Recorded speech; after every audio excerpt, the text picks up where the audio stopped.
어제 말씀에서는 시련을 통하여서 우리가 칭찬과 영광과 존귀를 받는 사람으로 발전해 간다라고 말씀합니다. 이걸 가지고 성경은 구원이라고 말하죠.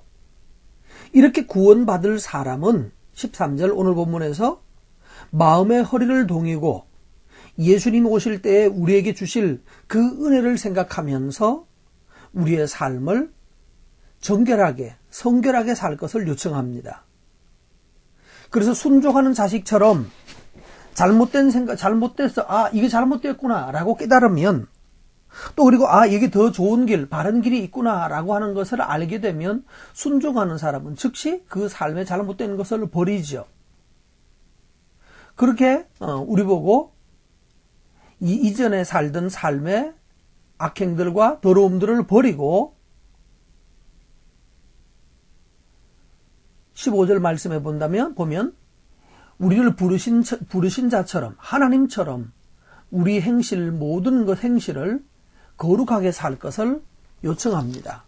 16절에는 우리를 부르신 분이 내가 거룩하니 너희도 거룩하라 라고 하는 거룩의 명령과 요청을 주셨기 때문입니다.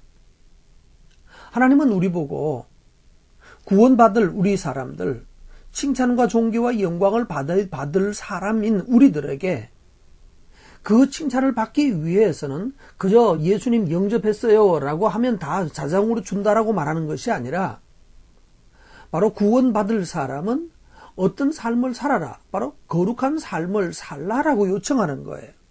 이 거룩한 삶을 통하여서 우리가 실제로 칭찬받을 수 있는 사람으로 가는 거예요. 교회에 있을 때마다 말씀드리지만 하나님께서 우리를 칭의하신 것은 의롭다고 하신 것은 의롭지 않기 때문에 의롭다고 했고 그 칭의를 통하여서 어디로 가니까 실제 성화로 가는 거예요.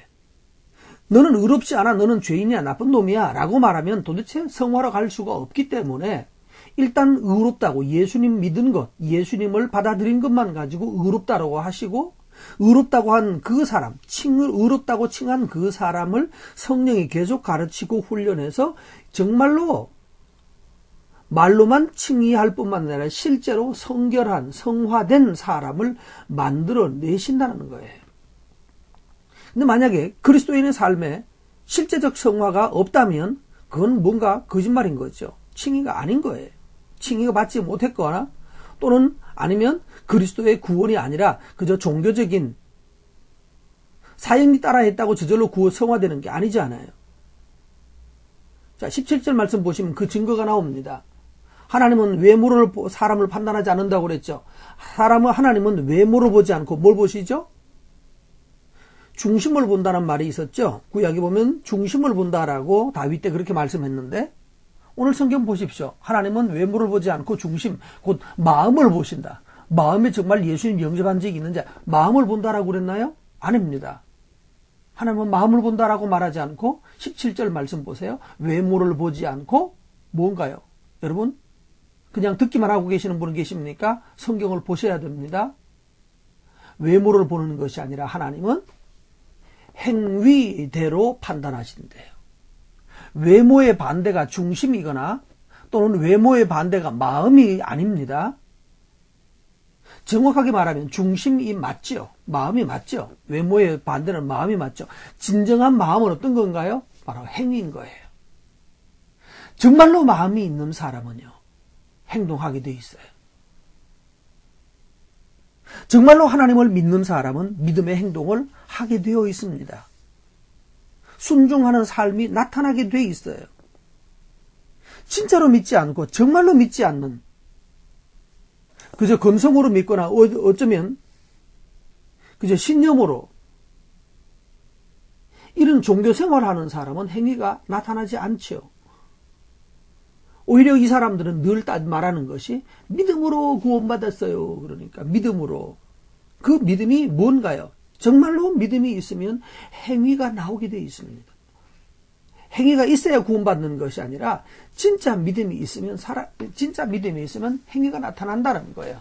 애가 살아있으면, 태어난 애도 애가 산 애는 소리 지르고요, 울고, 그 다음에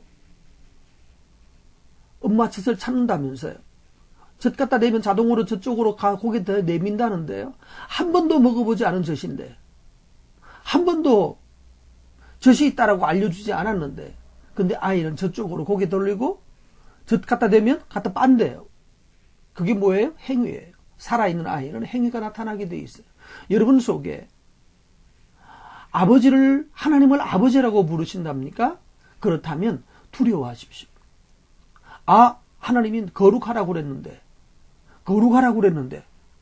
나를 거룩하라고 부르시는 분이 내 안에 계시면 자꾸 거룩하자 이렇게 하시는데, 어떻게 계속해서 악행을 할 수 있고 범죄할 수 있고 하나님 믿는다고 말하면서 어떻게 내일 예배할 사람이 오늘 악한 일을 하고 음행을 하고 더러운 일 가운데 빠져 있을 수 있습니까? 어떻게 찬양하려는 사람들이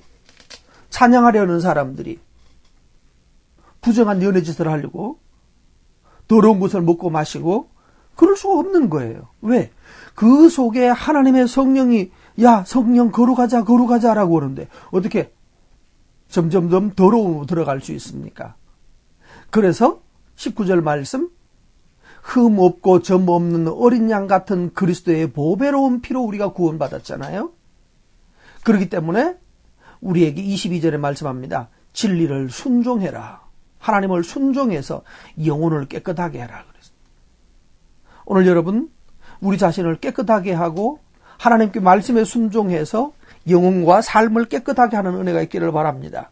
그렇게 노력하는 두려운 마음으로 내가 이렇게 구원받은 사람인데, 내가 이렇게 예수님의 피로 구원 생명을 얻은 사람인데 내가 어떻게 이것을 내 몸을 더럽힐 수 있느냐라고 하는 이런 마음에 강박이 있어야 되는 거죠.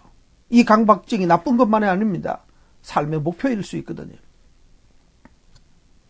그러므로 모든 육체는 풀과 같고 그 영광은 풀의 꽃과 같다라고 하는 말씀 기억하시면서 우리가 잠시 누리는 육체의 즐거움이나 육체의 그 무엇, 그것에 마음 빼앗겨서 거룩을 잃고 거룩을 빼앗기지 않기를 바랍니다. 왜요? 하나님의 말씀은 세세토록 있고 세세토록 있는 말씀으로 우리가 구원을 받기 때문입니다.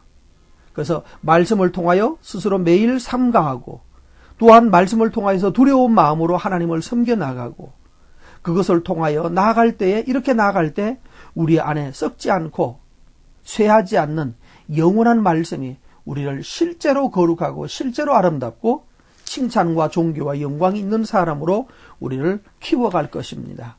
오늘 토요일입니다. 잘 준비하시고 내일 거룩한 모습으로 하나님께 예배할 수 있도록 준비하시기를 부탁드립니다. 승리하시기